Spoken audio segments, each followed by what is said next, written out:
Bismillahirrahmanirrahim. Alhamdulillahi Rabbil Alameen. Wassalatu wassalamu ala ashrafil anbiya'i wal mursalin. Sayyidina Muhammadin wa ala alihi wa sahbihi ajma'in. Alhamdulillah, we begin by praising Allah subhanahu wa ta'ala for this opportunity for us to continue our lessons in this blessed month of Rabiul Awwal. And we begin by praying that Allah make any this lesson a reason where our sins are forgiven, a reason where our prayers are answered. And may Allah subhanahu wa ta'ala bless us with iman and taqwa and make us among those who remember Him in each and every moment. And may Allah subhanahu wa ta'ala bless us with the doors of understanding and husnul khitam and gather us with our Prophet sallallahu alaihi wasallam yawm al-qiyamah. Ameen ya rabbal alameen. So from where we stopped in our last lesson in the aqaid of Al-Imam al-Nasafi and also the commentary of Al-Imam Taftazani, we are speaking about the impossibilities of Allah subhanahu wa ta'ala. So the author goes on to speak that Allah does not have, is not any limited, doesn't have an end, wala mutanahin, wala yusafu bil mahiyya. There's whether we say mahiyya or ma'iyya. So this is where basically we stop in our last lesson. I mentioned about genus and in mantiq, when we give a definition of a particular thing, we give any definition based on a genus and differentia. So Allah cannot be described as a genus, because the moment He is describing a genus, meaning there are other things that are similar to Him, and this is impossible. So this is basically what the author mentioned when he said wala yusafu bil mahiyya. He said ay al-mujanasatu lil ashya. Yani there is no genus. We cannot be ascribing Allah subhanahu wa ta'ala as a genus which has similarities with other substances and other things. لأن معنى قولنا ما هو من أي جنس هو, because the meaning of ma here is ma huwa. What is it? Meaning what is it and what is its definition and in terms of is genus, and this is impossible. Wal mujanasatu tujibu tamayuza anil mujanasati. Wal mujanasatu tujibu tamayuza anil mujanasat. So when we speak about mujanasa, genuses, and they have similarities and also some things that are similar with other genuses. But the difference is with the differentia, the fasl, muqawwama. Fayalzamu tarkib. So all this shows the impossibility, because it will show that Allah subhanahu wa ta'ala is similar to other things and that He is compounded. So this is impossible. So our lesson today, inshallah ta'ala, and it will begin from here. We go on to the next one, and he said wala bil kayfiyya, and he goes back to Allah subhanahu wa ta'ala by saying that He is not described with kayfiyya. So kayfiyya is the type, or we say the quality. We do not use the word kayf. How is, how does Allah subhanahu wa ta'ala look like, or how does Allah subhanahu wa ta'ala, what is He, and so on and so forth. So he gave examples, and when we speak about kayfiyya, ay min al-lawn. So Allah is not ascribed with colors. Ta'am, that is the taste, ra'iha, the smell, harara, heat, buruda, this coldness, rutuba, moisture, yabusa, there is dryness. All these things is not ascribed to Allah subhanahu wa ta'ala, because all these are the accidents or characteristics of contingent beings. So it is impossible that we ascribe all these characteristics to Allah subhanahu wa ta'ala. So at the end of the day, Al-Imam al-Nasafi is teaching us about the importance of understanding that Allah subhanahu wa ta'ala is not the same as contingent beings, and this is based on the verse in the Quran, Laysa kamislihi shay'un wa huwa as-sami'ul basir. Allah is not like anything other than Him.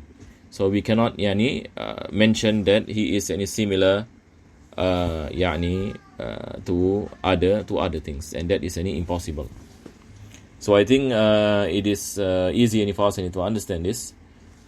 Then he mentioned وَغَيْرُ ذَلِكَ مِمَّا هُوَ صِفَاتُ الْأَجْسَامِ, and other characteristics from the characteristics of substances, al-ajsam, substances. So everything that is any within the characteristics any of substances, any it is impossible any for Allah subhanahu wa ta'ala. Wa tawabi' al-mizaj wa tarkib, and anything any that has any the characteristics any of mixing and compounding. So anything any that has any the characteristics anywhere it is mixed any with something else, or it is compounded any with something else, all these are impossibilities any for Allah subhanahu wa ta'ala. So Allah yani cannot any be ascribed any with the characteristics any of substances, and He cannot any be ascribed any as something that is compounded or mixed any with other things. And then He mentioned wala yatamakkanu fi makanin. Allah yani is not situated any in a place. This is any one of the issues any that we are facing today. We have, for example, Muslims having any this ideology that God exists any in a place, and because any of many any misunderstandings when they recite any of the Quran, when they look any of the Quran and they take the ambiguous any verses, by taking the literal meaning any from these ambiguous any verses, any people fell any into tashbih, into falling any into this problem where they come any to the conclusion that Allah reside any in a place, or is compounded any by place, that He has parts and He has length and breadth, that He sits on the Arash, and all these things which are dangerous, which can make any a Muslim apostate, na'udzubillah min zalik, and if he's not careful. So that is why it is important any for us any to study any aqidah, Ahlus Sunnah, to protect any ourselves any first and foremost from falling any into the trap any of tashbih and tajsim, the trap any of the belief that Allah subhanahu wa ta'ala is a body, and that body any take up space. So let us look at what Al-Imam Al-Nasafi and Al-Imam Al-Taftazani any is saying with regard any to this. So the first thing any he mentioned that Allah any is not limited any to space or situated any in a place. لأن تمكن عبارة عن نفوذ بعد في بعد آخر متوهم.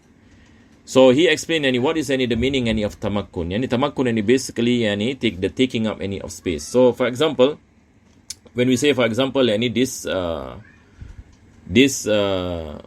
and it takes any a space, so it shows any that this has width and length, and there is any this dimension. There is this dimension, and there is this limiting of the body any of this mouse any that take up space. So this mouse any is small, so the space any that it is taking up any is also small. In comparison any to my body any, for example, my body any take up more space any than the mouse, and the reason is because of the size, of the dimension, and of the length, and of the breadth.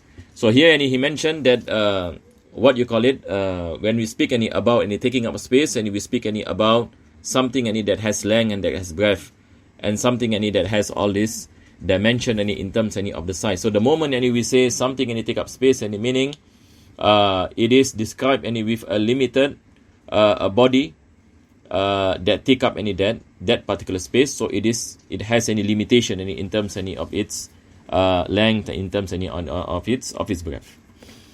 So he mentioned أو متحقق يسمونه المكان. المتحقق يسمونه المكان. So when we speak any about substances, and if the substances and is not in existence, and we say all any substances and take up space, so we can imagine that whenever any we speak any about substances, it will any take up space. But when we speak any about substances any that is now in existence, that is in front any of us, then we are able any to see that this particular substance and it take up any this particular place, and this is what we meant any as al-makan. So basically, the author any is speaking any about substances any which are in existence, and substances which are not in existence, and even substances that are not in existence, we say that all substances any take up space. All substances, and despite any whether we are speaking any about the existing any substances or substances generally. So we say generally all substances any take up space. So when we observe a particular substance, then the space that is taken up any by that particular substance and is called al-makan. This is any the word here. He say yusammunahu al-makan. So likewise, always we hear our scholars mention, Allahu mawjudun la fi makan. Yani Allah exists without a place. Allah subhanahu wa ta'ala exists without a place. So the moment we say Allah na'udzubillah min zalik exists in a place, meaning that he has what you call it, limitation to his body, that has a certain length or certain breadth or certain dimension, and is taking up a particular space, and this is impossible for Allah subhanahu wa ta'ala, because we are making him similar to other contingent beings from substances and other things. وَالْبُعْدُ إِبَارَةٌ عَنْ امْتِدَادٍ قَائِمٍ بِالْجِسْمِ. And he mentioned about al-bu'd, the length of a particular thing. And this is the thing we study in physics, and we study in science, in physics and mathematics, when we speak about length and breadth. So whenever we speak about a particular substance, always we ask this question, what is the volume of the substance, or what is the length of the substance, what is the breadth of the substance, what is the height of the substance. So basically Imam Taftazani is speaking about the characteristics of substances. When we say that all substances take up space, so we speak about the length and the breadth and all these things. وَالْبُعْدُ إِبَارَةٌ عَنْ امْتِدَادٍ قَائِمٍ بِالْجِسْمِ. So when we say about the length, it is basically the length of a particular substance that is associated with that substance. And for example, this mouse, and we ask how long is this mouse, and we say maybe this is 8 centimeter by 4 centimeter, and the height is 2 centimeter. So this is the characteristics of this particular substance, that it is calculated based on its dimension. أو بنفسه إن القائلين بوجود الخلاء والله تعالى منزه عن الامتداد. At the end he mentioned that Allah cannot be ascribed as having all this length and breadth and dimension, because the moment we say God take up space, meaning he has all this dimension. How big is he? How what is his limitation, and in terms of his body, na'udzubillah min zalik, all these things comes about. Likewise, miqdar, the volume and the amount, the amount of the substance, or the amount of the body, listilzamihis at-tajazzu, and all these things will bring about that he has what you call it, is made up of parts, and that he has this length, and he has all his dimensions, and all these things, and he brings about that he has a limited body, or a limited limited body within a particular space, and this is impossible for Allah subhanahu wa ta'ala. And then the author mentioned again, there are some questions pertaining to some philosophers. This is not really important. Basically he's speaking about the difference between tahayyuz and makan. Tahayyuz and makan. When we say tahayyuz, we say taking up space. When we say tamakkun, we say also taking up space. But there is some differences between tahayyuz and tamakkun. This is basically what he's going to explain. So I will just summarize this. Basically he said that at-tamakkun akhas min al-mutahayyiz, al-mutamakkin akhasu min al-mutahayyiz. When we say something that is tamakkun, it is more specific, and then we say something that is mutahayyiz. So when we speak about something which is mutamakkin, meaning something that has dimension, but something that is mutahayyiz, something that may not have any dimension. So this is the difference between mutamakkin and mutahayyiz, and it is not really important. We will go on to the next part. When he say wa amma dalilu ala adami tahayyuz, فهو أنه لو تحيز فإما في الأزل فيلزم قدم الحيز أو لا فيكون محلا للحوادث. So again, Al-Imam Taftazani here, he's speaking about if a person claim that Allah take up space, God take up space, and Allah is pre-eternal, then that space must be also pre-eternal. If a person says, for example, like nowadays, we have people saying that Allah exists in a place. So if Allah exists in a place, and Allah is pre-eternal, qadim, then the space that is taken, na'udzubillah min zalik, by Allah subhanahu wa ta'ala, and the place must also be pre-eternal, and that is mustahil. That is impossible, because spaces and places, they are contingencies. So how can something be pre-eternal and contingent at the same time? So this is basically what he's going to speak about. So he said, وَأَمَّا الدَّلِيلُ عَلَى عَدَمِ التَّحَيُّزِ, and the evidence to show that Allah doesn't take up space. فَهُوَ أَنَّهُ لَوْ تَحَيَّزَ, if Allah take up space, he say, فَإِمَّا فِي الْأَزَلِ فَيَلْزَمُ قِدَمُ الْحَيِّزِ, it will come to the conclusion that the space itself is pre-eternal. فَيَكُونُ مَحَلًّا لِلْحَوَادِثِ, and what you call it, it becomes there becomes a contradiction, that it is contingency, but at the same time it is pre-eternal. وأيضا إما أن يساوي الحيز أو ينقص عنه فيكون متناهيا. So whenever we say something is limited to space, meaning it has limitation. It has limitation. أو يزيد عليه فيكون متجزئا. And also it brings about that it is made up of parts and substances, and all these are impossible to Allah subhanahu wa ta'ala. And then he mentioned وَإِذَا لَمْ يَكُنْ فِي مَكَانٍ لَمْ يَكُنْ فِي جِهَةٍ.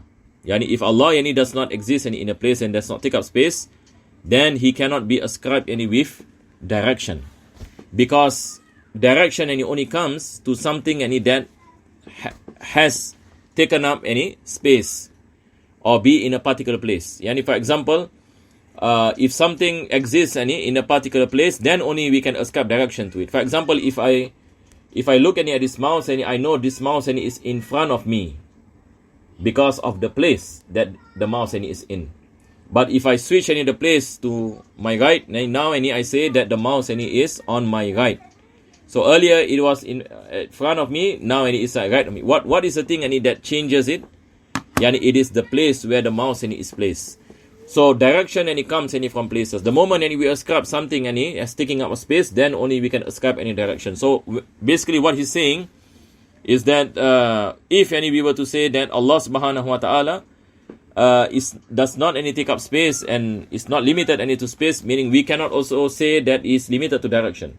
So Allah is not limited to space and direction. So we cannot be saying that Allah is in a particular direction. That is why Al-Imam al-Tahawi, for example, the famous saying in the book Aqidah Tahawiyah, he said that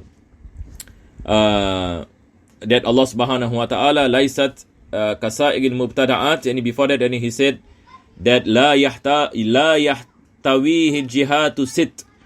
He said that the 6 directions, meaning fawq, tahat, on top, below, right, left, in front, and behind, in all these 6 directions, la yahtawihi jihatu sit. Allah is not binded by all these directions. So when we say that Allah subhanahu wa ta'ala is not binded by all these directions, meaning he is not taking up space. He does not exist in a place not taking up of space. So when we negate any direction, basically we are negating having a place. So this is what Al-Imam Taftazin he say وَإِذَا لَمْ يَكُنْ فِي مَكَانٍ, if Allah does not exist in a place, لَمْ يَكُنْ فِي جِهَةٍ, that he does not exist in a particular direction, meaning you cannot ascribe any direction to him. لَا عُلُوٌ وَلَا سُفْلٌ, you cannot be saying he is on top or he is below. وَلَا غَيْرُهُمَا, we have all the 6 directions, that's what mentioned by Al-Imam al-Tahawi. So we cannot be saying Allah is on the right or left or on top or below. So these are the things that we have to be careful. By ascribing direction to Allah, meaning you are ascribing any places to Allah subhanahu wa ta'ala. So that is why it is very, very important for us to study our Aqidah very well. Otherwise we might enter into anthropomorphism, or we might believe that Allah resembles some contingent beings, and all these things has effect on our belief and our iman and our aqidah. May Allah bless us with guidance, inshaAllah ta'ala. Then he mentioned لِأَنَّهُمَا إِمَّا حُدُودٌ وَأَطْرَافٌ لِلْأَمْكِنَةِ, places and direction, these are the boundaries of a particular substance, and these are what you call it boundaries of of a particular space or a particular place. أو نفس الأمكنة, or it shows any that exact any place or space باعتبار عروض الإضافة إلى شيء آخر. Yani when ascribe any to other things. Yani meaning, for example, yani we say, yani this particular mouse yani is in this any particular place. This particular mouse in this particular place. And it means any that this mouse any is binded any by limitation. That it is limited any to this particular place. So whenever yani we speak any about places any and directions, what we are saying any it is limited. It is something that is limited any to that particular place. And that place any itself any is also any a limitation. A limitation any within any itself. When we ascribe it any to other things. This looks like something any difficult any maybe any in terms any of the language, but basically any if I were to summarize any this paragraph, basically any what any the author any is saying is the impossibility any of Allah to be in a place, because when we ascribe something limited any to a place, then that particular thing must be a substance, and it must have any dimension. When it have dimension and it is limited, and all these things. All these are impossibles. The impossibilities. Everything that is limited and into space must have a direction. Whether it is on top. So all these things are negated and into Allah subhanahu wa ta'ala.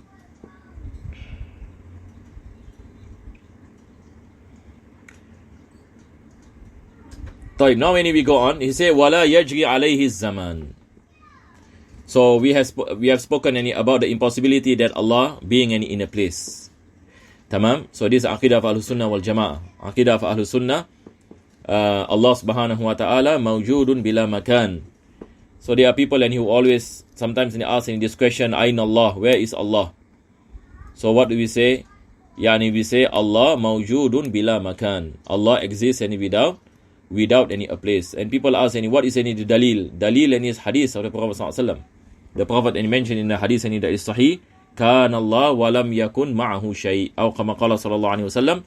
Yani Allah exists and nothing exists with him. And places are contingent beings, contingencies.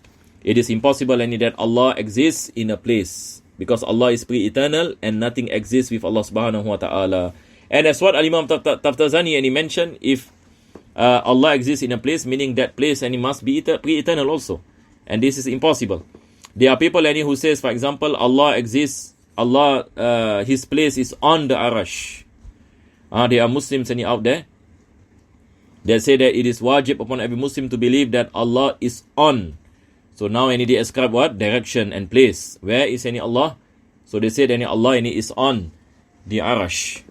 So if Allah is on the Arash and Allah is pre-eternal, that means the Arash must also be pre-eternal. But in the Quran Allah mentioned that the Arash is a creation. Allah created Arash, and we do not have any differences amongst the ulama, to understand that the Arash of Allah is a creation. And all Muslims understand that the skies and the seven skies and the Arash and the angels, everything are creations of Allah subhanahu wa ta'ala. If Allah is on the Arash, or na'uzubillah min zalik, sit on the Arash, as some Mujassima claim, then what does it mean? It means that the Arash is pre-eternal. But the Arash is not pre-eternal. So that is why we say it is impossible. It is impossible. And worse, I just want to share some of my conversation with some people.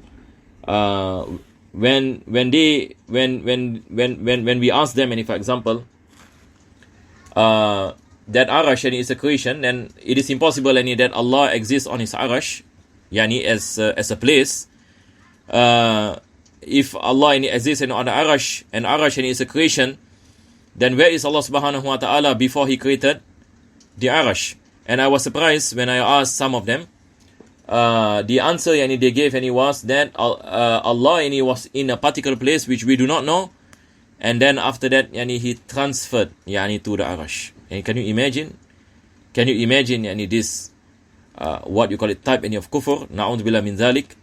When a person for example he says that Allah, or na'udzubillah min dhalik, He moved from one place to another place.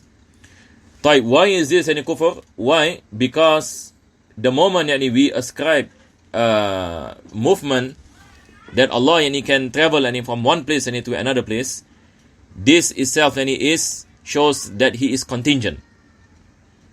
It shows that He is contingent, because contingencies they move from one place to another place.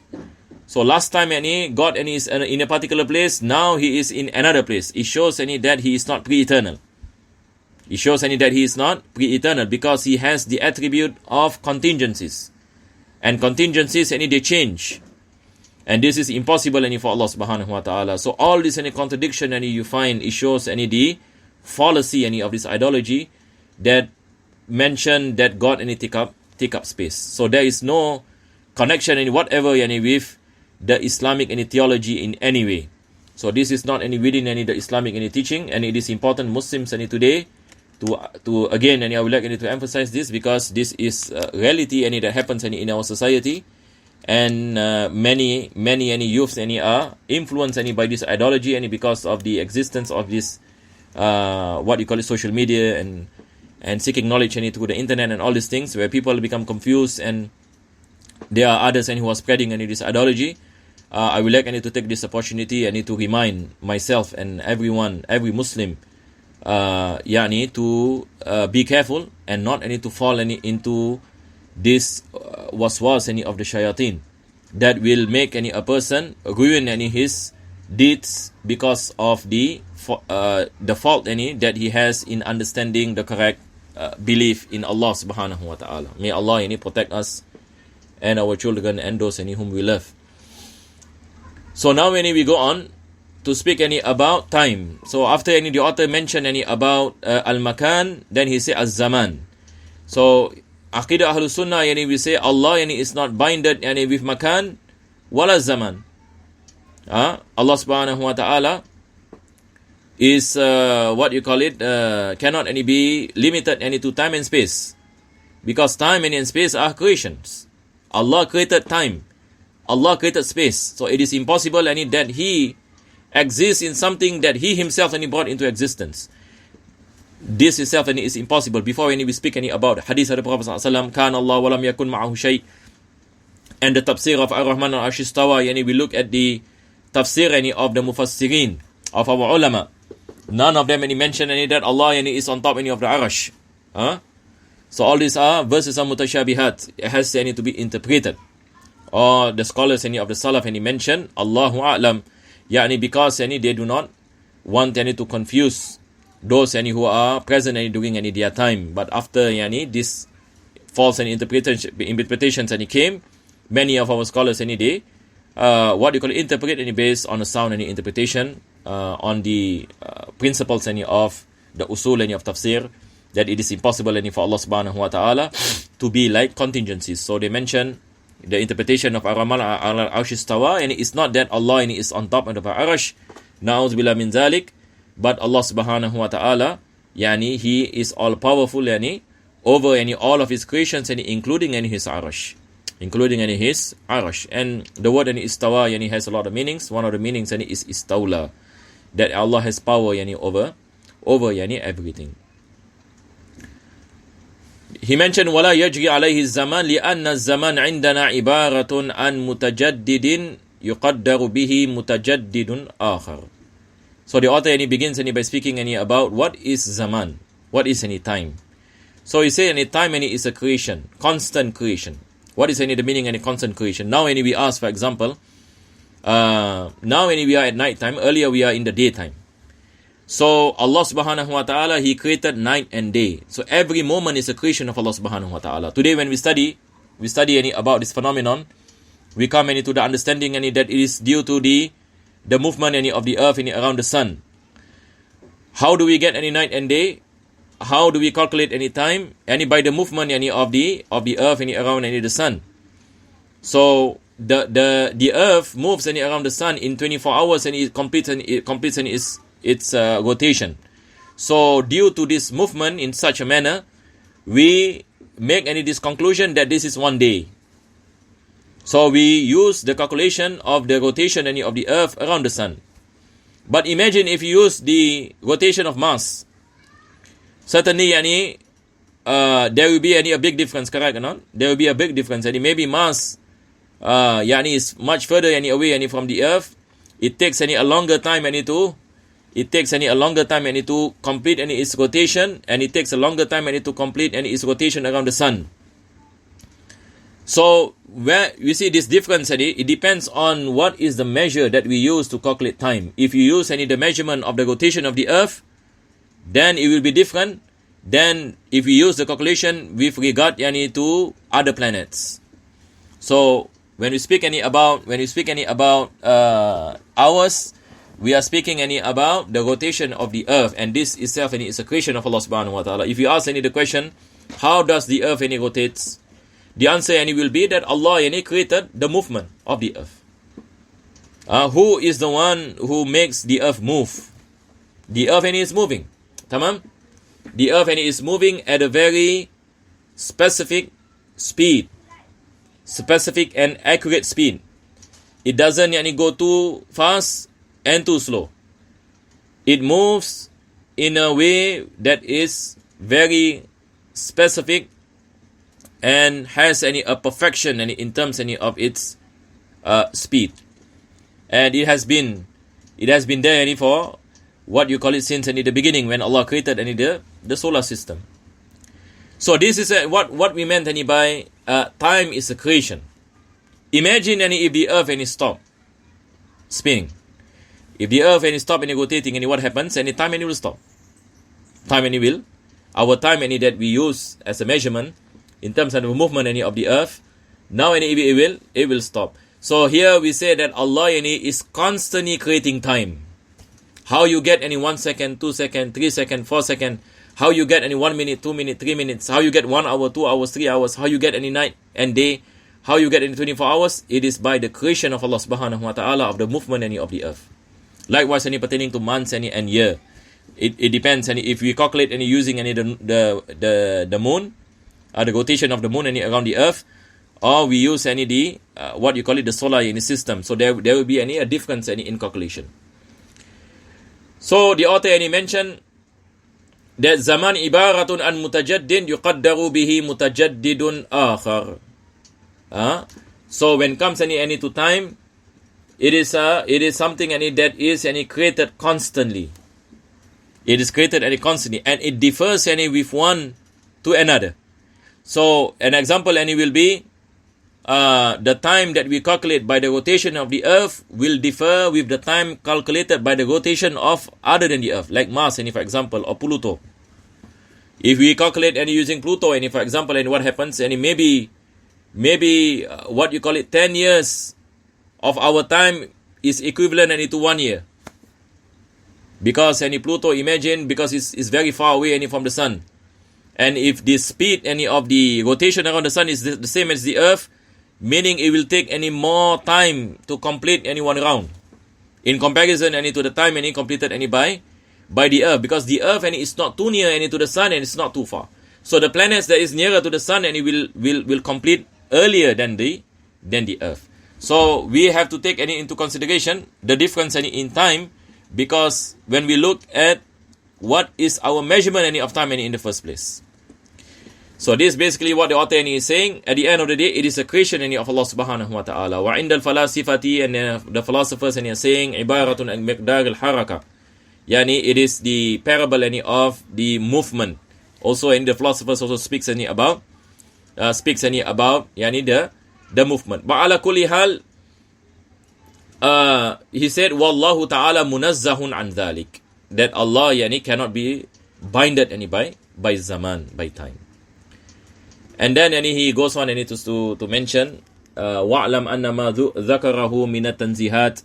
He said that what the author Al-Imam Nasafi mentioned about the tanzihat and all the impossibilities that Allah cannot be ascribed with, ba'duha yughni anil ba'd. Some of the things that he mentioned is already understood, because he using some synonyms, similarities in words. Illa annahu hawala tafsil wa tawdih fi dhalika. But the reason why Al-Imam Nasafi is using that, because he wants to explain further on certain things. Qada'an li haqqil wajib fi babi tanzih. So that he is able to explain fully on the chapter of Tanzih, yani to explain about the impossibilities of Allah subhanahu wa ta'ala. وَرَدًّا عَلَى الْمُشَبِّهَ وَالْمُجَسِّمَةِ, and to rebut on the Mushabbiha and the Mujassima. Mushabbiha are those who believe that Allah resembles any contingencies, and Mujassima are people who believe that Allah is a body, that Allah is taking up space and has this limitation and the substance and so on and so forth. وَسَائِرْ فِرَقِ الضَّلَالِ وَالطُّغْيَانِ, and to rebut all these false and deviant sects within that is ascribed to the Islamic faith. بِأَبْلَغِ وَجْهٍ وَآكَدِهِ, yani with the best of ways to rebut them. So Al-Imam Taftazani is explaining the methodology of Al-Imam Nasafi in rebutting the false ideologies. So by using certain words and repeating it. فَلَمْ يُبَالِي بِتَكْرِيرِ الْأَلْفَاظِ الْمُتَرَادِفَةِ. So Al-Imam Nasafi at times will repeat the same words or words of the same meanings. وَالتَّصْرِيحِ بِمَا عَلِمَ بِطَرِيقِ الْإِلْتِزَامِ ثُمَّ إِنَّ مَبْنَى تَنْزِيعَ عَمَّا ذَكَرْتُ عَلَى أَنَّهَا تُنَافِي وُجُوبَ الْوُجُودِ لِمَا فِيهَا مِنْ شَائِبَةِ الْحُدُوثِ وَالْإِمْكَانِ. Then he mentioned that the main thing about this particular chapter of Tanzih. What is the chapter of Tanzih? Tanzih meaning to believe that Allah is free from all these shortcomings. So he said that the reason why our scholars speak a lot about these things, so that we are able to understand that Allah is not like contingent beings. So Allah is not contingent. So he said, min sha'ibatil huduthi wal imkan, to free Allah subhanahu wa ta'ala from any contingencies. Alama asharna ilayh, as what we have mentioned before this, he said, la alama dhahaba ilayhi al-mashayikhu min anna al-ma'na al-ard bihasabil lurah. And then he mentioned some of the mashayikh, the ulama, within this field of ilm al-kalam or field of aqidah.